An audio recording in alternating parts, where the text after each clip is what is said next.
मेरे प्यारे देशवासियों, नमस्कार।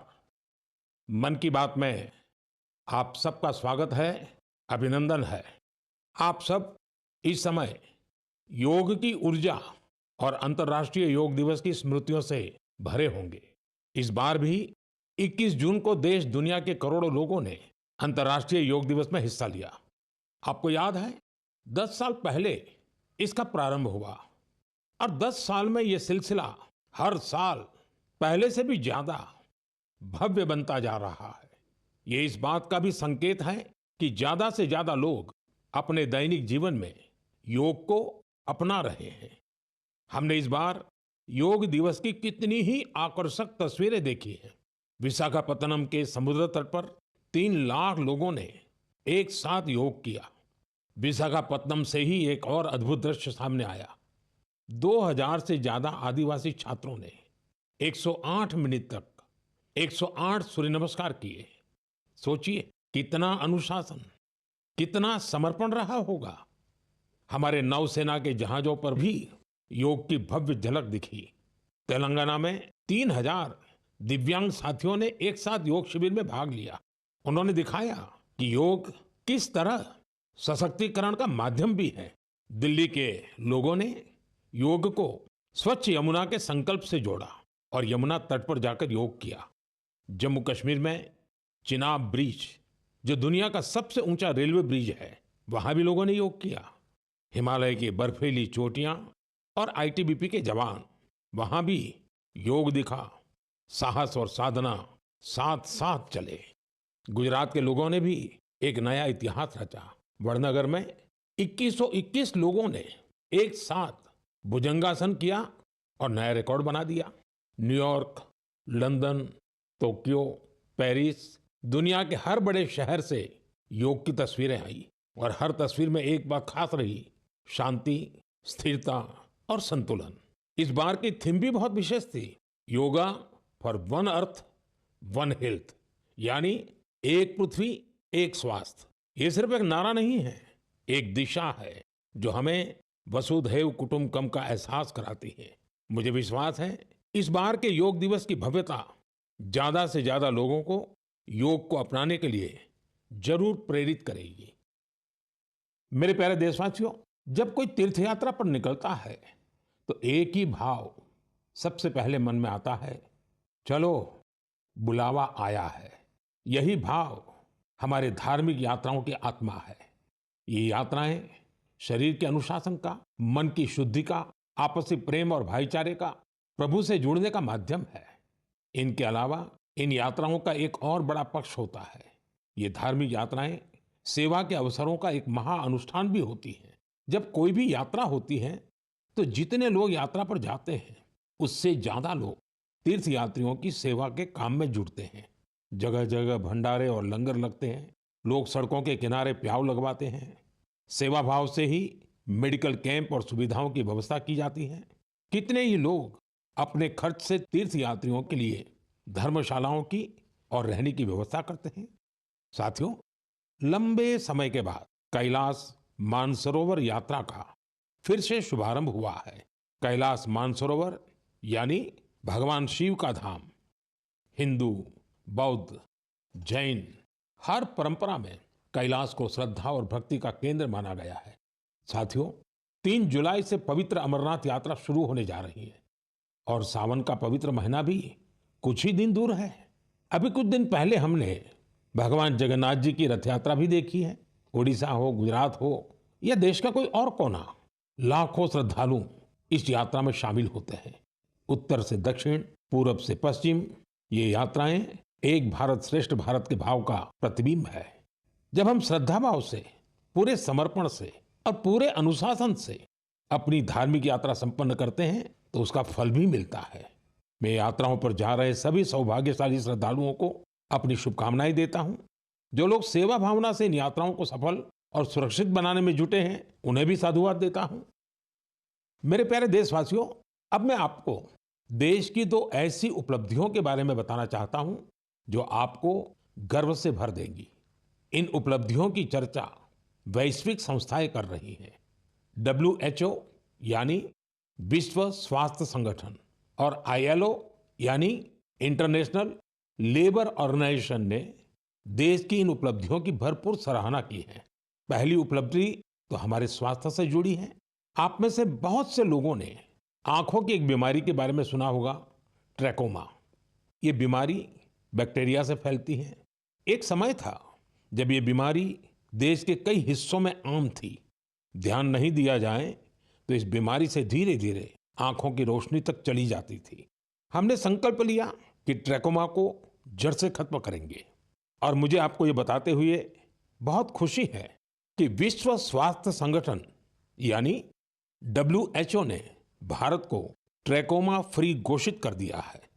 अब भारत ट्रैकोमा मुक्त देश बन चुका है। ये उन लाखों लोगों की मेहनत का फल है जिन्होंने बिना थके, बिना रुके इस बीमारी से लड़ाई लड़ी। ये सफलता हमारे हेल्थ वर्कर्स की है। स्वच्छ भारत अभियान से भी इसे मिटाने में बड़ी मदद मिली। जल जीवन मिशन का भी इस सफलता में बड़ा योगदान रहा। आज जब घर घर नल से साफ पानी पहुंच रहा है तो ऐसी बीमारियों का खतरा कम हो गया है। विश्व स्वास्थ्य संगठन WHO ने भी इस बात की सराहना की है कि भारत ने बीमारी से निपटने के साथ साथ उसके मूल कारणों को भी दूर किया है। साथियों, आज भारत में ज्यादातर आबादी किसी न किसी सोशल प्रोटेक्शन बेनिफिट का फायदा उठा रही है। और अभी हाल ही में इंटरनेशनल लेबर ऑर्गेनाइजेशन ILO की बड़ी अहम रिपोर्ट आई है। इस रिपोर्ट में कहा गया है कि भारत की 64%, 64% से ज्यादा आबादी को अब कोई न कोई सोशल प्रोटेक्शन बेनिफिट जरूर मिल रहा है। सामाजिक सुरक्षा ये दुनिया की सबसे बड़ी कवरेज में से एक है। आज देश के लगभग 95 करोड़ 95 करोड़ लोग किसी ना किसी सोशल सिक्योरिटी योजना का लाभ पा रहे हैं, जबकि 2015 तक 25 करोड़ से भी कम लोगों तक सरकारी योजनाएं पहुंच पाती थी। साथियों, भारत में स्वास्थ्य से लेकर सामाजिक सुरक्षा तक हर क्षेत्र में देश सैचुरेशन की भावना से आगे बढ़ रहा है। ये सामाजिक न्याय की भी उत्तम तस्वीर है। इन सफलताओं ने एक विश्वास जगाया है कि आने वाला समय और बेहतर होगा। हर कदम पर भारत और भी सशक्त होगा।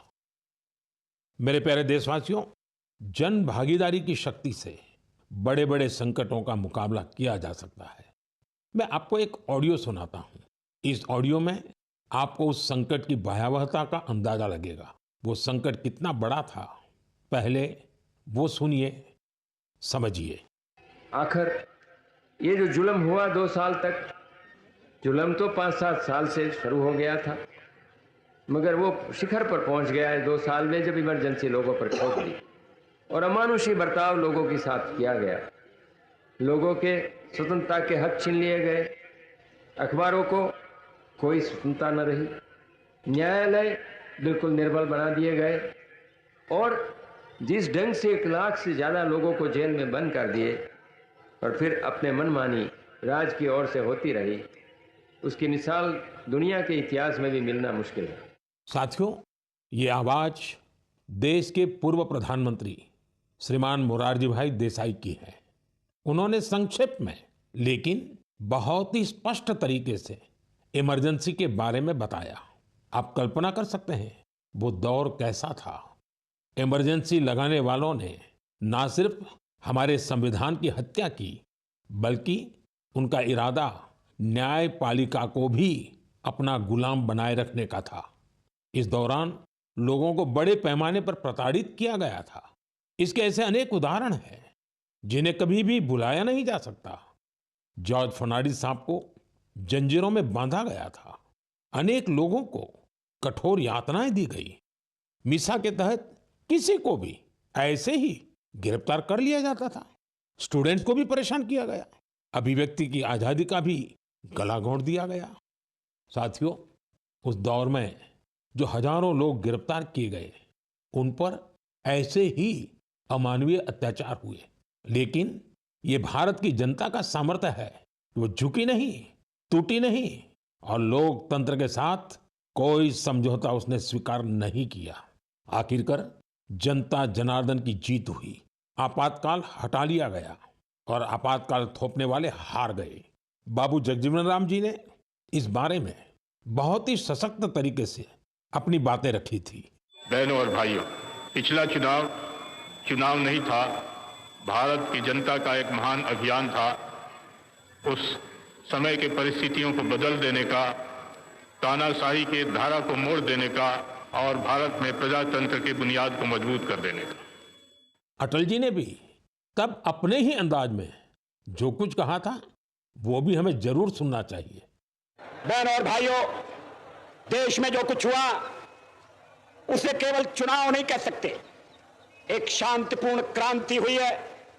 लोक शक्ति की लहर ने लोकतंत्र की हत्या करने वालों को इतिहास के कूड़ेदान में फेंक दिया है।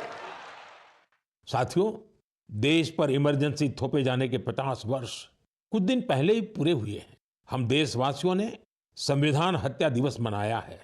हमें हमेशा उन सभी लोगों को याद करना चाहिए जिन्होंने इमरजेंसी का डटकर मुकाबला किया था।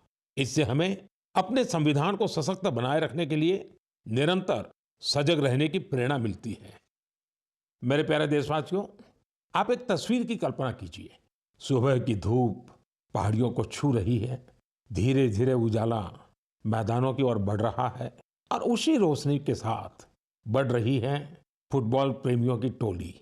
सीटी बजती है और कुछ ही पलों में मैदान तालियों और नारों से गूंज उठता है। हर पास, हर गोल के साथ लोगों का उत्साह बढ़ रहा है। आप सोच रहे होंगे कि कौन सी खूबसूरत दुनिया है। साथियों, ये तस्वीर असम के एक प्रमुख क्षेत्र बोडोलैंड की वास्तविकता है। बोडोलैंड आज अपने एक नए रूप के साथ देश के सामने खड़ा है। यहाँ के युवाओं में जो ऊर्जा है, जो आत्मविश्वास है, वो फुटबॉल के मैदान में सबसे ज्यादा दिखता है। बोडो टेरिटोरियल एरिया में बोडोलैंड कैंप कप का आयोजन हो रहा है। ये सिर्फ एक टूर्नामेंट नहीं है, ये एकता और उम्मीद का उत्सव बन गया है। 3,700 से ज्यादा टीमें, करीब 70,000 खिलाड़ी और उनमें भी बड़ी संख्या में हमारी बेटियों की भागीदारी। ये आंकड़े बोडोलैंड में बड़े बदलाव की गाथा सुना रहे हैं। बोडोलैंड अब देश के खेल नक्शे पर, स्पोर्ट्स के मैप पर अपनी चमक और बढ़ा रहा है। साथियों, एक समय था जब संघर्ष ही यहाँ की पहचान थी। तब यहाँ के युवाओं के लिए रास्ते सीमित थे, लेकिन आज उनकी आंखों में नए सपने हैं और दिलों में आत्मनिर्भरता का हौसला है। यहाँ से निकले फुटबॉल खिलाड़ी अब बड़े स्तर पर अपनी पहचान बना रहे हैं। हालीचरण नारजारी, दुर्गा बोरो, अपूर्वा नारजारी, मनबीर बसुमतारी, ये सिर्फ फुटबॉल खिलाड़ियों के नाम नहीं हैं। ये उस नई पीढ़ी की पहचान है जिन्होंने बोडोलैंड को मैदान से राष्ट्रीय मंच तक पहुंचाया। इनमें से कई ने सीमित संसाधनों में अभ्यास किया, कई ने कठिन परिस्थितियों में अपने रास्ते बनाए और आज इनका नाम लेकर देश के कितने ही नन्हे बच्चे अपने सपनों की शुरुआत करते हैं। साथियों, अगर हमें अपने सामर्थ्य का विस्तार करना है तो सबसे पहले हमें अपनी फिटनेस और वेलबीइंग पर ध्यान देना होगा। वैसे साथियों, फिटनेस के लिए, ओबेसिटी कम करने के लिए मेरा एक सुझाव आपको याद है ना? खाने में 10% तेल कम करो, मोटापा घटाओ। जब आप फिट होंगे तो जीवन में और ज्यादा सुपर हिट होंगे। मेरे प्यारे देशवासियों, हमारा भारत जिस तरह अपनी क्षेत्रीय, भाषाई और सांस्कृतिक विविधता के लिए जाना जाता है, उसी तरह कला, शिल्प और कौशल की विविधता भी हमारे देश की एक बड़ी खूबी है। आप जिस क्षेत्र में जाएंगे वहां की कुछ न कुछ खास और लोकल चीज के बारे में आपको पता चलेगा। हम अक्सर मन की बात में देश के ऐसे यूनिक प्रोडक्ट्स के बारे में बात करते हैं। ऐसा ही एक प्रोडक्ट है मेघालय का एरी सिल्क। इसे कुछ दिन पहले ही जीआई टैग मिला है। एरी सिल्क मेघालय के लिए एक धरोहर की तरह है। यहाँ की जनजातियों ने, खासकर खासी समाज के लोगों ने पीढ़ियों से इसे सहेजा भी है और अपने कौशल से समृद्ध भी किया है। इस सिल्क की कई ऐसी खूबियां हैं जो इसे बाकी फैब्रिक से अलग बनाती हैं। इसकी सबसे खास बात है इसे बनाने का तरीका। इस सिल्क को जो रेशम के कीड़े बनाते हैं उसे हासिल करने के लिए कीड़ों को मारा नहीं जाता है, इसलिए इसे अहिंसा सिल्क भी कहते हैं। आजकल दुनिया में ऐसे प्रोडक्ट्स की डिमांड तेजी से बढ़ रही है जिनमें हिंसा न हो और प्रकृति पर उनका कोई दुष्प्रभाव न पड़े। इसलिए मेघालय का एरी सिल्क ग्लोबल मार्केट के लिए एक परफेक्ट प्रोडक्ट है। इसकी एक और खास बात है, ये सिल्क सर्दी में गर्म करता है और गर्मियों में ठंडक देता है। इसकी एक खूबी इसे ज्यादातर जगहों के लिए अनुकूल बना देती है। मेघालय की महिलाएं अब सेल्फ हेल्प ग्रुप के जरिए अपनी इस धरोहर को और बड़े स्केल पर आगे बढ़ा रही हैं। मैं मेघालय के लोगों को एरी सिल्क को जीआई टैग मिलने पर बधाई देता हूं। मैं आप सबसे भी अपील करूंगा, आप भी एरी सिल्क से बने कपड़ों को जरूर ट्राई करें। और हाँ, khadi, handloom, handicraft, vocal for local, इन्हें भी आपको हमेशा याद रखना है। ग्राहक भारत में बने प्रोडक्ट ही खरीदें और व्यापारी भारत में बने प्रोडक्ट ही बेचें, तो आत्मनिर्भर भारत अभियान को नई ऊर्जा मिलेगी। मेरे प्यारे देशवासियों, विमेन लेड डेवलपमेंट का मंत्र भारत का नया भविष्य गढ़ने के लिए तैयार है। हमारी माताएं, बहनें, बेटियां आज सिर्फ अपने लिए ही नहीं बल्कि पूरे समाज के लिए नई दिशा बना रही हैं। आप तेलंगाना के भद्राचलम की महिलाओं की सफलता के बारे में जानेंगे तो आपको भी अच्छा लगेगा। ये महिलाएं कभी खेतों में मजदूरी करती थी, रोजी रोटी के लिए दिन भर मेहनत करती थी। आज वही महिलाएं मिलेट्स श्री अन्न से बिस्किट बना रही हैं। भद्रादी मिलेट मैजिक नाम से ये बिस्किट हैदराबाद से लंदन तक जा रहे हैं। भद्राचलम की इन महिलाओं ने सेल्फ हेल्प ग्रुप से जुड़कर ट्रेनिंग ली। साथियों, इन महिलाओं ने एक और सराहनीय काम किया है। इन्होंने गिरी सैनिटरी पैड्स बनाना शुरू किया। सिर्फ 3 महीने में 40,000 पैड्स तैयार किए और उन्हें स्कूलों और आसपास के ऑफिसों में पहुंचाया, वो भी बहुत ही सस्ती कीमत पर। साथियों, कर्नाटका के कलबुर्गी की महिलाओं की उपलब्धि भी बेहतरीन है। इन्होंने ज्वार की रोटी को एक ब्रांड बना दिया है। इन्होंने जो कोऑपरेटिव बनाई है उसमें हर रोज 3,000 से ज्यादा रोटियां बन रही हैं। इन रोटियों की खुशबू अब सिर्फ गांव तक सीमित नहीं है। बेंगलुरु में स्पेशल काउंटर खुल चुका है। ऑनलाइन फूड प्लेटफॉर्म पर ऑर्डर आ रहे हैं। कलबुर्गी की रोटी अब बड़े शहरों के किचन तक पहुंच रही है। इसका बहुत शानदार असर इन महिलाओं पर पड़ा है। उनकी आय बढ़ रही है। साथियों, अलग अलग राज्यों की इन गाथाओं में अलग अलग चेहरे हैं, लेकिन उनकी चमक एक जैसी है। ये चमक है आत्मविश्वास की, आत्मनिर्भरता की। ऐसा ही एक चेहरा है मध्य प्रदेश की सुमा उइके। सुमा जी का प्रयास बहुत सराहनीय है। उन्होंने बालाघाट जिले के कटंगी ब्लॉक में सेल्फ हेल्प ग्रुप से जुड़कर मशरूम की खेती और पशुपालन की ट्रेनिंग ली। इससे उन्हें आत्मनिर्भरता की राह मिल गई। सुमा उइके की आय बढ़ी तो उन्होंने अपने काम का विस्तार भी किया। छोटे से प्रयास से शुरू हुआ ये सफर अब दीदी कैंटीन और थर्मल थेरेपी सेंटर तक पहुंच चुका है। देश के कोने कोने में ऐसी ही अनगिनत महिलाएं अपना और देश का भाग्य बदल रही हैं।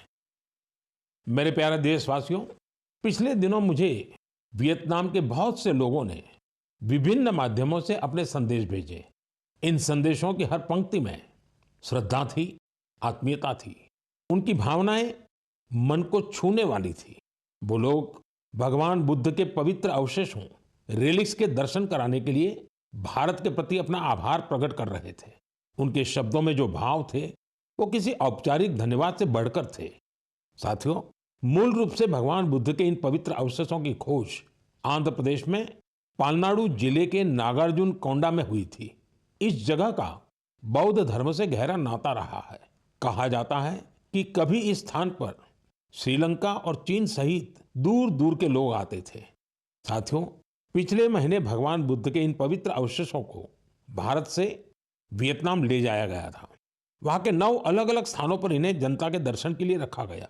भारत की पहल एक तरह से वियतनाम के लिए राष्ट्रीय उत्सव बन गई। आप कल्पना कर सकते हैं, करीब 10 करोड़ लोगों की आबादी वाले वियतनाम में 1.5 करोड़ से ज्यादा लोगों ने भगवान बुद्ध के पवित्र अवशेषों के दर्शन किए। सोशल मीडिया पर जो तस्वीरें और वीडियो मैंने देखे, उन्होंने ये एहसास कराया कि श्रद्धा की कोई सीमा नहीं होती।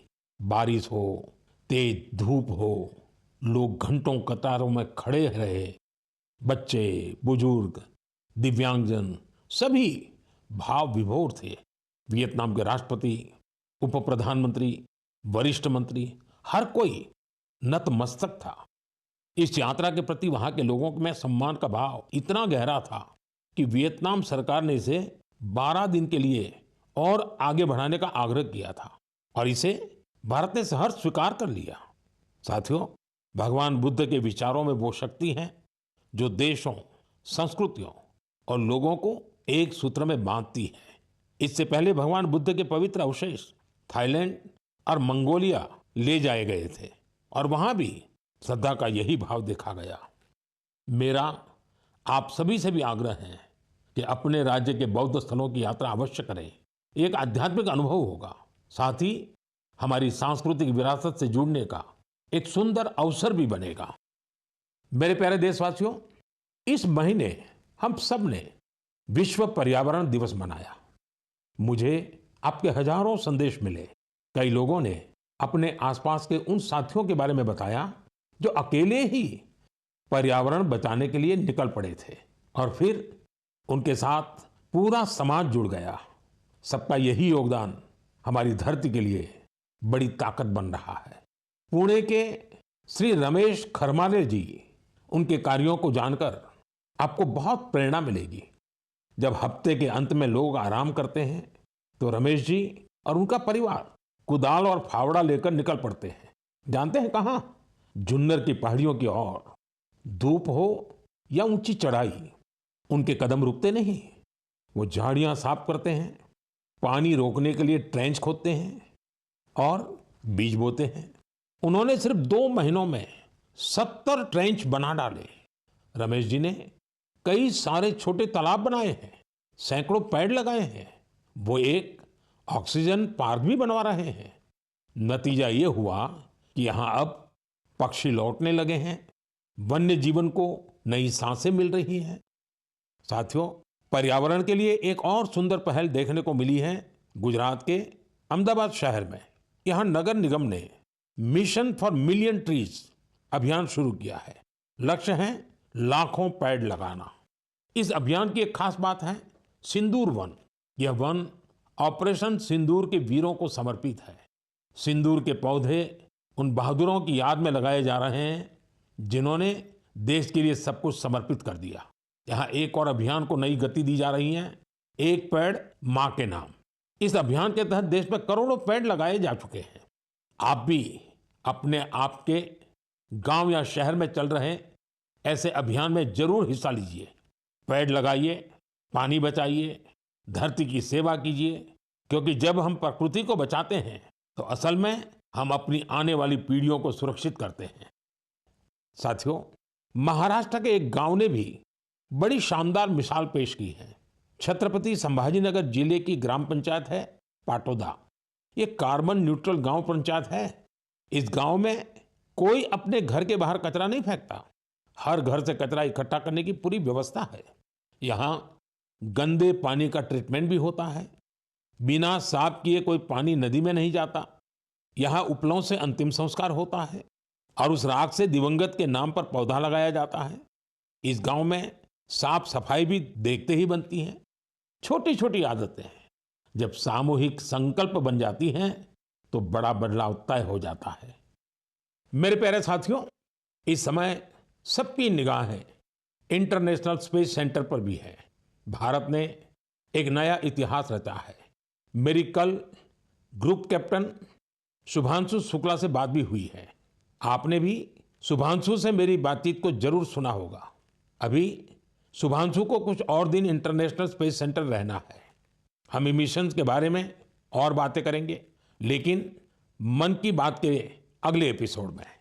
अब समय है इस एपिसोड में आपसे विदा लेने का। लेकिन साथियों, जाते जाते मैं आपको एक खास दिन की याद दिलाना चाहता हूं।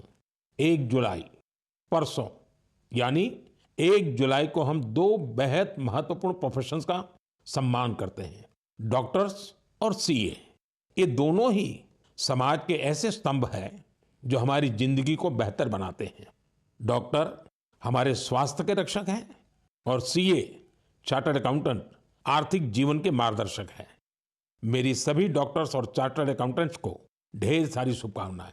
साथियों, आपके सुझावों का मुझे हमेशा इंतजार रहता है। मन की बात का अगला एपिसोड आपके इन्हीं सुझावों से और समृद्ध होगा। फिर मुलाकात होगी नई बातों के साथ, नई प्रेरणाओं के साथ, देशवासियों की नई उपलब्धियों के साथ। बहुत बहुत धन्यवाद। नमस्कार।